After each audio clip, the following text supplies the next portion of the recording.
Hello, my name is Shazia Hafiji and I'm an associate at the Feldstein Family Law Group. Today we'll be discussing cohabitation or common law relationships and the issue of property. To start, the law pertaining to property differs significantly depending on whether you are married or common law. Specifically, Part 1 of Ontario's Family Law Act addresses the issue of property division in the event of separation, and this part of the Act applies only to married spouses. If common law spouses want the Family Law Act's property division regime to apply to their relationship, they are required to enter into a cohabitation agreement that specifically addresses and allows for this. But what about separating common law spouses who didn't sign a cohabitation agreement? Well, that's where the principle of a joint family venture comes in. In two landmark cases, the Supreme Court of Canada extended the idea of an equalization payment, which simply divides the monetary value of all family property to those in common law relationships.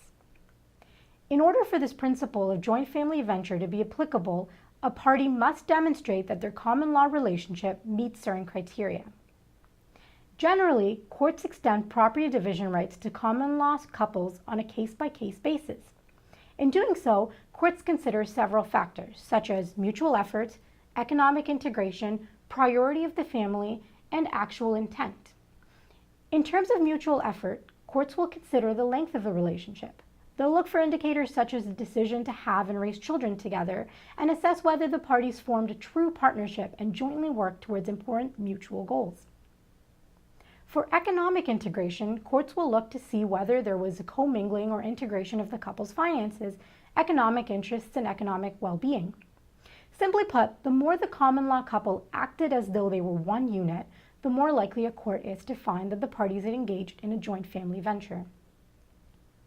Courts will also assess whether the parties proceeded on the basis of a mutual understanding or an assumption about a shared future.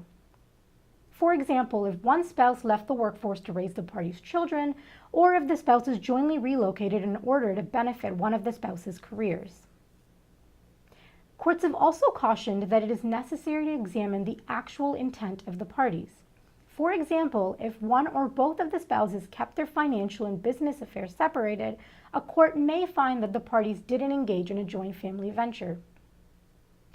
After considering these factors, courts will make a determination on whether a joint family venture exists. Where a court is satisfied that the spouses did live as though they were one unit, the court will order that the parties share in the value of the overall family wealth that accumulated during the parties' relationship. Unlike married spouses, though, who are automatically entitled to such an equalization payment, cohabitees must establish that a joint family venture existed in order to be entitled to such a remedy. As I'm sure is now evident, these claims can be very complex. In the event that you are contemplating separating from your common law partner, or have in fact already done so, it is important that you consult with a lawyer to discuss your legal rights and obligations. If you have further questions regarding cohabitation and property rights of cohabitees, please visit our website at www.separation.ca or call us for a free initial consultation at 905-415-1636.